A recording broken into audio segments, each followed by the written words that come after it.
Ya, laga nanti malam ya, pukul 18.30 ini juga akan menjadi penentu begitu. Apakah Indonesia dan Jepang berhasil ke babak 16 besar Piala Asia? Walaupun ya kita sama-sama berdoa, setidaknya draw. Kalau maksimalnya bisa menang lah lawan Jepang gitu ya, Pak ya. Itu kan harapan kita ya. Harapan kita seperti itu. Biarkan narasumber yang juga memprediksi nantinya akan seperti apa sih dan bagaimana kekuatan juga dari timnas Indonesia. Kita sudah ada Bung Toel, Bung Tommy Welly, pengamat sepak bola. Assalamualaikum, selamat pagi. Selamat pagi, Pagi, Bang. Sehat ya. Sehat. Kemudian juga Mas Budi Setiawan, founder Football Institute. Selamat pagi Mas Budi. Selamat pagi Mbak Hati. Ini sebenarnya nanya ke kanan ke kiri sama aja ya, tapi saya mau ke Bung Toel dulu. Bung Toel melihat Ya. nanti malam Indonesia bagaimana peluangnya melawan Jepang dan juga kira-kira mungkin nggak sih dengan kekuatan Indonesia ini strategi apa sih yang seharusnya digunakan? Wah, pertanyaannya berat. Tati udah ngerti bola sekarang, Bang. Apa? Tati udah ngerti bola sekarang. Sudah mulai menyukai bola. Target minimal draw. Untuk bisa lolos, itu pun masih harus lihat hasil pertandingan lain. Jadi minimal draw dulu harus bisa diambil. Tapi apakah draw itu mudah atau sulit? Sulit. Berat. Sulit, ya. Karena lawannya Jepang. Kalau hitungan bola seperti itu. Kalau logika bola seperti itu gitu loh. Akan seperti apa? Kalau akan main seperti Vietnam lebih terbuka, lebih berani menyerang, saya ragu. Karena Sinteyong pasti pragmatis, dia akan paksakan draw untuk cari peluang lolos kan. Ya. Jadi cenderungnya akan banyak bertahan. Gitu? Oh, Ya. oke. Bahkan mungkin parkir bus. Oke, itu prediksinya ya, itu Ya. prediksinya gitu. Tapi melihat dengan kemarin ya, lihat penampilan bersama dengan Vietnam dan sebelumnya juga dengan Irak dan mungkin tadi Bang Toel bilang kalau STI ya pragmatis. Kita juga kan cari lolos kan, cari Ya, ya. peringkat ketiga. Ya, peringkat ketiga ya gitu. Terbaik, Oke. ya. Nah, berarti itu juga akan mengubah komposisi pemain dong, Bang. Nggak terlalu banyak sih. Dari kemarin pun cenderung di belakang banyak pemain belakang, numpuk lah pemain belakang. Komposisinya akan 5 di belakang plus ada 1 yang jadi backup. Jadi 6-3-1 lah kalau mau dihitung-hitung. 5-1-2-1. 5-1-2-1 artinya kalau prediksi Bang Toel sepertinya akan parkir bus gitu ya. Bang Budi gimana? Sama? Bertahan? Kalau Akan saya bertahan lagi apa melihatnya gimana? agak berbeda. Kalau kita melihat pertandingan pertama, sebetulnya kan STY ini punya target untuk hasil imbang Lawan Irak. lawan Irak. Tapi kenyataannya kita kalah 3-1. Ya. Nah, kondisi berbeda ketika kita melawan Vietnam, memang target menang itu all out semuanya. Artinya ketika kita bermain melawan Jepang nanti, kita ini dihadapkan pada pilihan sama sekali tidak boleh kalah apalagi imbang. Jadi kalau kita berpikir imbang lawan Jepang, kita pasti kalah. Sama seperti ketika Jadi lawan targetnya memang harus menang gitu Jadi ya? memang ini udah nggak ada pilihan lain selain mati-matian di lapangan. Jangan cari hasil imbang. Kalau perlu menang, ya menang sekalian. Keluarkan semua kemampuan. Ya. Karena sudah teruji ketika melawan Irak, target imbang. Yang ada malah kalah. Oh, Dan saya melihat STY ini butuh stimulus. Dia butuh alasan personal untuk bisa mengeluarkan kemampuan terbaiknya. Contohnya ketika lawan Vietnam, kita bisa menang 1-0 lawan Vietnam. Itu sebetulnya bebannya itu bukan di Indonesia. Ya. Bebannya itu ada di head coach-nya, di pelatihnya. Karena STY dalam 4 pertemuan terakhir melawan Vietnam, sebetulnya yang kalah itu bukannya Indonesia, tapi STY kalah lawan PHS. tapi STI sendiri juga memiliki rapor apik lah ya. Lawan Jepang dalam arti juga bisa mengerti lah permainannya seperti apa nantinya. Ya dia kan ngakunya kan dia yang paling paham Jepang. Artinya sebetulnya kalau ngelihat sentimen kawasan timur, Ya. ini pertempuran antara Korea sama Jepang. Oh. Jadi kita berharap emosionalnya SPY ini main di sini nih, sehingga kemenangan itu bukan hanya milik pemain di lapangan, tapi juga harus dia yang muncul. Seperti ketika melawan Vietnam kemarin. Jadi saya nggak melihat pilihan bahwa kita main bertahan lawan Jepang. Toh kita main bertahan, mau main menyerang, potensi kalahnya sama. Jadi lebih baik berikan kemampuan terbaik. Karena yang ingin dilihat sama masyarakat bukan bagaimana kita, bukan hanya sekedar hasil, tapi bagaimana cara kita menang, Bermain. cara kita imbang, dan cara kita kalah. Ukurannya kan di situ. Jangan ngelihat hasil pragmatis. Karena hasil pragmatis itu sudah terbukti. Target imbang lawan Irak, kita kalah juga. Oke. Jadi kalau sekarang kita bakal kalah lawan Jepang, ya lebih baik ya udah main All out aja mainnya. Bang, agak gitu berbeda ya. Bang Toel apa yang disampaikan Bang Budi. Ya kalau menang lawan Jepang, hitungan sepak bolanya mission impossible. Kalau kita bicara kualitas sepak bola, Jepang saat ini dan Indonesia saat ini. Dan STY pragmatis. STY akan cari peluang untuk lolos. Karena demi kepentingan dirinya juga. maka targetnya dia akan paksa imbang. Kalau dia paksa imbang, maka dia akan parkir bus, cenderung bertahan. Lawan Irak pun kan cenderung bertahan mainnya. Cenderung bertahan tapi justru malah kalah. Dia hanya main ya karena kualitas toh kalah. Ya. Maka sebetulnya itu adalah poin kritiknya gitu loh. Kalau main seperti itu, kan tadi bicara filosofi kualitas permainan. Kalau kita bicara filosofi kualitas permainan, kita ingin lihat kualitas permainan tim Indonesia yang progres gitu. Bukan yang main duduk di bawah, rebut bola lalu serangan sporadis gitu kan. Kita pengen timnas yang berani pegang bola, berani menyerang. Tapi STY nggak berani. Dan itu belum kelihatan Bang kemarin Bang. Sudah naturalisasi kan, sudah ditambah fasilitas dan sebagainya. Iya, soal progres ya, kita bicara soal progres dulu. Udah kelihatan belum kemarin? Tapi kan gini, kalau mungkin dari Irak kemarin ketika bertanding melawan Irak ya kalah kualitas tadi kan. Tapi ketika pertandingan sama Vietnam ya sebagai insan pecinta sepak bola gitu ya saya sih melihatnya kok kayaknya lebih nyaman gitu timnas bermainnya. Iya, karena dia ada progres gitu Bang. Karena itu Vietnam toh, sesama ASEAN. Begitu lawan yang lebih tinggi, dia ciut kan. Dia defend mainnya. Dia retreat turun ke bawah. Kalau yang ngerti bola itu retreat itu turun kok. Begitu hilang bola, timnas kita turun ke bawah. Ke wilayah pertahanan sendiri. Rebut bola baru counter attack. Gitu loh. Kalau main seperti itu, 2009-2010, pelatih kita dulu main kayak gitu. Bung Toel, tanpa naturalisasi. Tapi emang nggak ada celah dari komposisi pemain Jepang sendiri yang bisa kita dalam arti all out begitu, tidak hanya bertahan saja. Celah untuk berani main, ya nggak apa-apa berani main pun. Makanya sekarang pilihannya STY mau pragmatis atau dia mau dorong timnas kita main hebat gitu loh. Main lawan Jepang pun berani gitu. Itu kan pilihan. Pilihan yang dihadapi oleh STY. Tapi Bang Toel ngelihatnya STY itu pragmatis. Akan cenderung pragmatis. Bertahan saja. Iya. Karena dia akan ambil draw. Dia coba ambil draw, walaupun itu tidak mudah. Argumentasinya dua-duanya seru ya sebenarnya. Bang Budi gimana? Ya kalau bicara tekanan, sebetulnya tekanannya ini kan bukan di timnas Indonesia. Karena timnas Indonesia ini pertama kali muncul atau main lagi di Piala Asia setelah 17 tahun. Berbeda bagi STY. Tekanannya kenapa lebih berat di STY? Karena dia ada dalam masa perpanjangan kontrak 6 bulan, di mana dia harus memenuhi target. Jadi ketika Toel bilang STY akan main pragmatis, sebetulnya dia main pragmatis ini untuk mengamankan posisinya dia, perpanjangan kontrak dengan PSSI, bukan untuk kepentingan tim nasional. Nah ini sebetulnya yang kita sayangkan. Dan sekarang itu didukung oleh netizen kan? Betul. Kalau kita melihatnya yang penting tidak masalah dia mau pragmatis, yang penting targetnya sesuai. Artinya kan dengan target lolos ke 16 besar, itu diukur turunannya adalah 1, kita imbang lawan Irak 1 poin, menang lawan Vietnam. Lawan Iraknya ini kita tidak tercapai 1 poin. Lawan Vietnam terpenuhi 3 poin. Artinya kalau mau di switch berarti harus menang dong lawan Jepang 3-0 atau minimal imbang. Tapi walaupun imbang, kita masih harus tergantung sama pertandingan yang lain. Kalau imbang kita 3 besar aman? Masih lihat pertandingan lain. Masih lihat pertandingan yang lain. Per pagi ini kalau tidak salah sih masih di peringkat 4 gitu ya, masih di bawah. Kita masih harus menunggu Bahrain ya kalau tidak salah ya. Bahrain lawan Jordan, Oman lawan Kirgistan. Jadi masih ditentukan oleh pertandingan lain. Saya ke Bang Budi. Bang Budi, kalau dari apa yang disampaikan gitu, kok seolah-olah mereduksi semua ini pada posisinya STY ya, gitu. Karena ini ada ambisi pribadi STY dan lain sebagainya. Tapi gini, kalau melihat dari harapan sepak bola Indonesia, pecinta sepak bola Indonesia kan gitu, melihatnya kan tidak mungkin pada satu sisi STY saja gitu. Sementara Anda sepertinya kok fokusnya pada STY aja gitu. Padahal kita pengen lihat juga timnas kita yang bagus, itu punya prestasi, banyak pemain naturalisasi juga di dalam. Ya kenapa epicentrumnya ini ada di STY? 1, dia head coach tim nasional kita.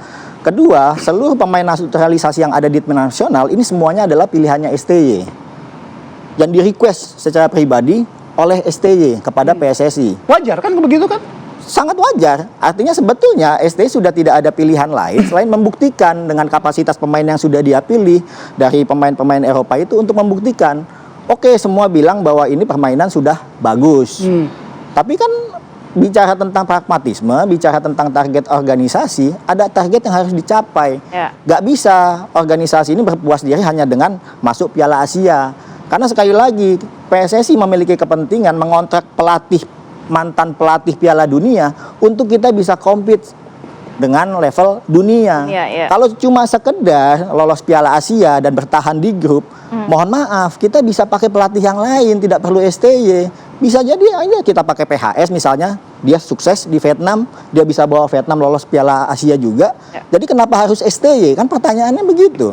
Kenapa kita bilang STY ini harus menjadi episentrumnya ya karena ini semuanya kewenangannya dia. Dia yang meracik pemain di lapangan, dia yang menentukan formasi segala macam. Tapi untuk formasi dan racikan pemain di lapangan saat ini sudah cukupkah nantinya untuk melawan Jepang? Tapi tahan dulu ya. Kita sambung lagi di segmen berikutnya. Kita akan kembali saat lagi, tetap bersama kami pemirsa di Apa Kabar Indonesia Pagi. Oke, langsung saja ke Bung Toel. Bung, kalau melihat komposisi pemain Indonesia sendiri, ya kita harapannya nggak komposisinya parkir bus lah ya. Kita harapannya all out begitu kan. Tapi kan sudah naturalisasi cukup banyak di dalam timnas kita dan lain sebagainya. Apakah nggak ada komposisi yang nanti cukup membuat Indonesia all out begitu? Dan Anda melihat itu seperti apa? Iya, saya sih harapannya ingin lihat Indonesia berani lawan Jepang gitu, berani meladeni gitu loh. Apalagi udah ada naturalisasi kan, ya berani aja lah gitu main. Karena di situ sebetulnya kepuasan buat insan bola ya. Saya sebut insan bola, publik bola.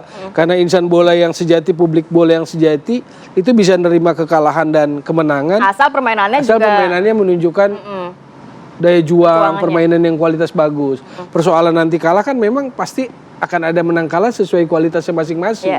Contoh, pemain kita kan nggak ada yang main di Liga Champion. Yang main di Liga Champion Asia cuma satu, Jordi Amat dengan JDT. Kalau pemain Jepang mainnya di Liga Champion Eropa kan? Pemain kita kan nggak ada gitu. Itu aja udah nunjukin kelas. Jepang udah 10 kali Piala Asia, kita 5 kali. Jepang udah 4 kali juara Piala Asia, 92, 2000, 2004, 2011. Kita kan belum, masih di grup terus gitu loh. Jadi secara bola, secara logika bola berat. Agak susah ya. Cuma kalau main berani ngelawan kan keren gitu loh. Kan keren gitu loh. Ada filosofi kualitas permainan yang mau didorong oleh Sinteyong. Tapi kalau parkir bus nanti, memang Sinteyong mau cari draw aja gitu loh. Yang penting aman gitu. Iya, yang penting aman aja. Nanti apalagi kalau bisa draw, nah itu yang digembar-gemborkan tuh. Yang kemarin saya bilang cuci dosa. Begitu menang lawan Vietnam kan itu cuci dosa tuh. Kalah dari Irak 1-5 dilupakan, 1-1 dengan Vietnam dilupakan, lawan Libya 0-4 lupa, 0-5 lawan Iran lupa. Wah, digedein itu tuh, di amplifiernya itu tuh. 1-0 lawan Vietnam. Bahkan belakangan ada minta yang perpanjangan kontrak. Kan aneh ini sebetulnya. Tanda tanya gitu loh, pergerakannya itu. Oke, tapi gini Bang. Ketika Abang bilang melihat fighting spirit begitu ya, kan kita harapannya begitu. Dalam perjalanannya, apakah fighting spirit itu sudah bisa ditunjukkan oleh timnas itu? Setidaknya ada track record untuk itu. Progresnya juga sudah cukup baik begitu, Bung. Ya kalau kemarin lawan Vietnam bagus, itu cara main yang menurut saya sih bagus. Berani gitu, ada nyali, beranilah bertarung gitu loh. Walaupun nggak gampang. Babak kedua Vietnam ubah cara kan, kita keteken, tapi kita masih tetap solid, nggak kebobolan gitu kan. Nah berani nggak lawan Jepang kayak gitu? Ada risiko jelas, karena Jepang punya kualitas di atas. Tapi mau nggak tunjukin buat publik bola Indonesia yang sesungguh-sungguhnya bahwa timnas Indonesia ada progres gitu loh.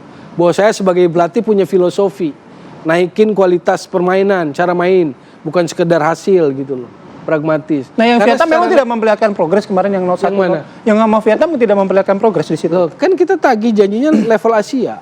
Level Asia dia parkir bus, lawan Irak parkir bus. 6-3-1. Supposed to be harusnya gimana gitu loh. Ya berani dong, 3-4-3 seperti lawan Vietnam. 2 wingbacknya jalan tuh, Pratama Arhan, Asnawi gitu kan. Jadi main bola yang ofensif, yang positif gitu, bukan negatif. Hilang bola, retreat, turun. Sorry, 2009, 2010 itu juga udah dilakukan oleh timnas Indonesia meski tanpa naturalisasi. Jadi seolah-olah kita setback dong kalau cara main. Kekuatan timnas juga saat ini juga sudah cukup besar begitu ya dengan naturalisasi yang ada. Mas Budi menilainya bagaimana komposisi dan juga kekuatan pemain kita? Ya jujur aja, di grup D ini kan sebetulnya kan bicara Piala Asia, sebetulnya paling banyak plot twistnya itu kan ada di grup D. Yang tadinya dibilang bahwa Indonesia pasti akan angkat koper duluan, ternyata terjadi perubahan yang sangat signifikan.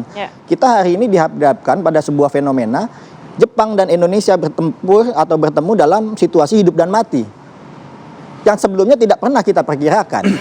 Nah, ini saya melihat dalam pertandingan Irak lalu kemudian melawan Vietnam, ada faktor eksternal yang menyebabkan terjadi perubahan dalam gaya bermain kita ketika melawan Irak dan ketika melawan Vietnam. Dan saya melihat faktor itu adalah faktor eksternal, bukan dari internal. Apa faktor eksternalnya? Sentilannya ketua umum. Kan ngomong setelah pertandingan lawan Irak, kalau mainnya loyo pulang aja. Dan ternyata berubah gaya mainnya. Dari lawan Irak melawan Vietnam berubah. Hari ini kemarin ketua umum akhirnya berangkat ke Qatar untuk memberikan semangat patriotisme kepada para pemain di lapangan. Karena dia tahu itu nggak mungkin dituntut dari seorang STY yang dia bukan seorang WNI. Nah artinya Kok nggak mungkin dituntut, kan dia udah maksudnya gini. betul, artinya gini, Itu kan semangat tanggung untuk jawabnya begitu ya. patriotismenya itu, memunculkan semangat patriotismenya itu nggak mungkin diberikan kepada head coach. Nah ketua umum mengambil alih tugas dan tanggung jawab itu. Nah ini kita akan melihat apakah situasinya ini akan sama seperti melawan Vietnam. Apakah daya juangnya ini akan semakin Fight-nya ada fight-nya dalam ada. pertandingan atau- Kalau bicara menang kalah sih ya kemungkinan besar. Bicara peringkat aja udah jauh. Seperti tadi kata Toel, bicara sepak bolanya kita kalah. Tapi apakah ada kemungkinan? Semua ada kemungkinan. Tinggal bagaimana fighting spirit di lapangannya kan itu yang dimunculkan. Berani nggak? Kan kita mau juga ngelihat kayak kemarin Jordi Amat sampai patah-patah hidungnya, Witan disikut. Berani nggak mereka main lawan Jepang kayak gitu? Ganggu permainannya Jepang. Kan itu. Ini udah bukan masalah teknik, bukan masalah skill. Karena kalau bicara kayak gitu kita bumi dan langit sama Jepang, baik secara tim maupun peringkat secara 17 di personal. dunia, tapi setidaknya ada fight di situ, ada perlawanan dari Harus ada perlawanan. Indonesia ya. Oke, saya menyuarakan gini ya, dari apa yang disampaikan Bung Toel sama Bang Budi gitu ya, menyampaikan apa yang disampaikan oleh netizen ya.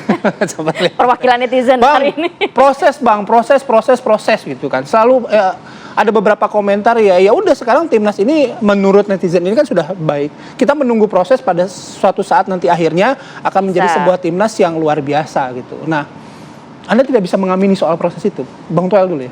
Proses sih iya, saya amani semua proses. Apakah STY tidak menjalani proses? 4 tahun loh. 2020 anggaplah diabaikan, 21, 22, 23, 3 tahun dia. Ya dengan 2020 4 tahun sebetulnya. Udah saatnya kita menunggu hasil karena pekerjaan pelatih tim nasional itu for tomorrow. Prinsipnya itu filosofinya. Pekerjaan pelatih tim nasional, head coach tim nasional adalah tomorrow. Jadi kita minta hasil. Tentu hasilnya pakai logika lah. Kalau baru 2 bulan, 3 bulan tentu bisa. Ini udah 4 tahun.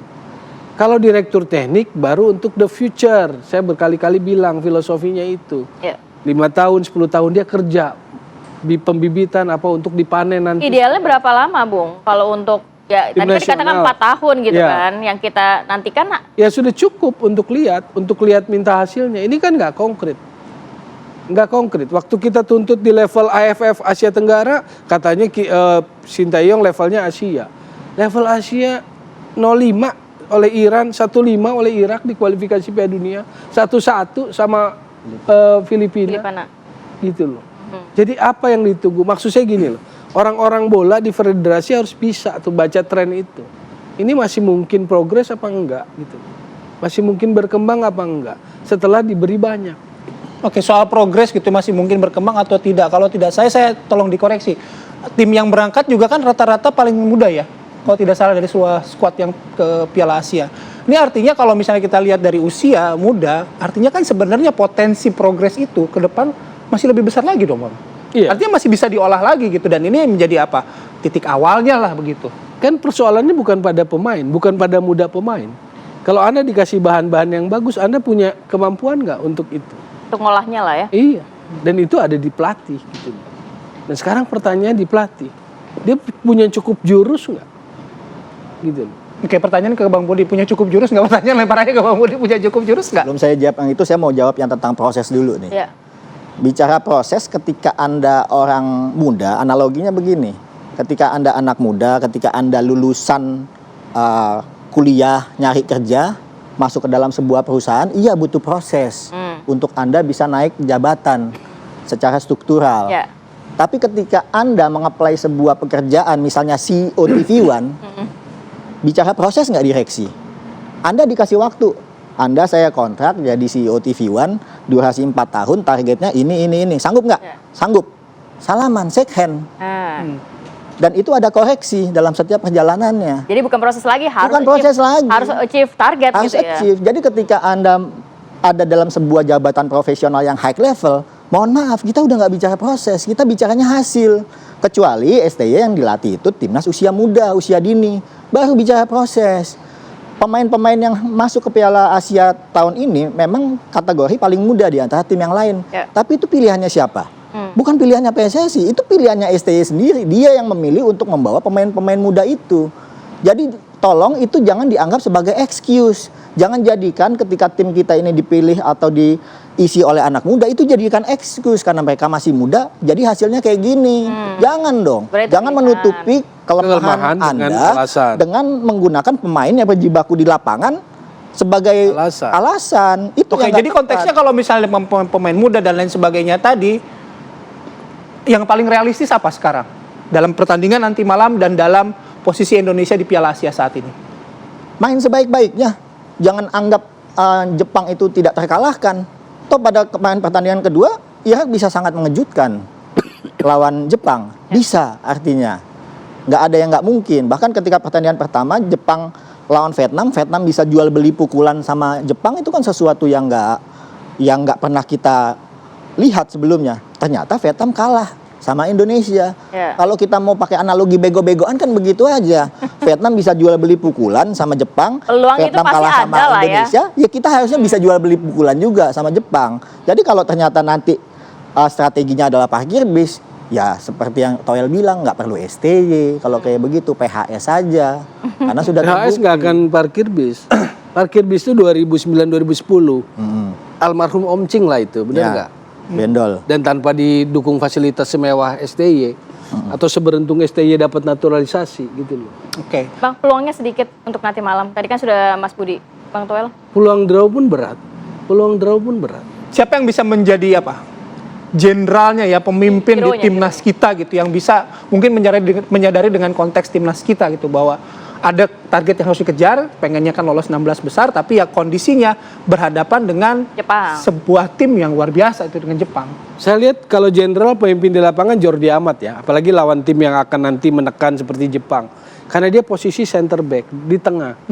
Pemain di tengah itu 360 derajat gitu loh. Asnawi captain, dia harus pimpin, tapi dia posisi di wing. 180 dia punya sudut pandang gitu loh. Perbedaannya gitu. Iya. Nah menurut saya Jordi Amat harus ambil peran itu. Yang paling senior, paling punya pengalaman di level tertentu lah. La Liga dia pernah kan. Jadi buat saya kalaupun yang mau ambil peran ya dia. Cuma ini intermezzonya. Shin Tae-yong instruksinya pakai bahasa apa? Korea. JJ datang, penerjemahnya teriakin, delay berarti kan. Asnawi ngerti bahasa Indonesia, Pratama ngerti, Marcelino ngerti, Jordi Amat ngerti nggak? Justin Hamdan ngerti nggak bahasa Indonesia? Jadi pakai bahasa apa pertanyaannya? Pakai bahasa Korea, nggak ada yang ngerti bahasa Korea. Nggak kepikiran sih kalau itu. Tapi mungkin nggak pasti ada translator ya. Kenapa 4 tahun STY nggak bisa bahasa Indonesia? Padahal pemain asing di liga kita, mau dari Afrika, mau dari Amerika Latin, Bisa bahasa Indonesia. satu musim pun udah pada bisa bahasa Indonesia. Apa kurang intelektualnya? Tidak, STY sangat intelektual. Tapi why dia nggak 4 tahun nggak bisa bahasa Indonesia? Maka pertanyaan simpelnya itu, dia pakai bahasa apa pada saat menginstruksi? Ini nanti Tunggu JJ teriak, telat dong JJ-nya datang. kita nantikan ya Bung. Jadi memang catatan cukup banyak untuk timnas Indonesia pastinya, tapi pasti ada juga peluang nantinya Indonesia. Ya harapan kita bisa memenangkan lawan Jepang nanti malam atau setidaknya lah draw ya. Harapannya seperti itu. Ngobrolnya nanti kita lanjut di podcast ya. Kita bikin podcast lagi. Terima kasih Bung Toel, Mas Budi. Mas Budi, thank you ya. Sudah hadir pagi hari ini. Sehat selalu. Assalamualaikum.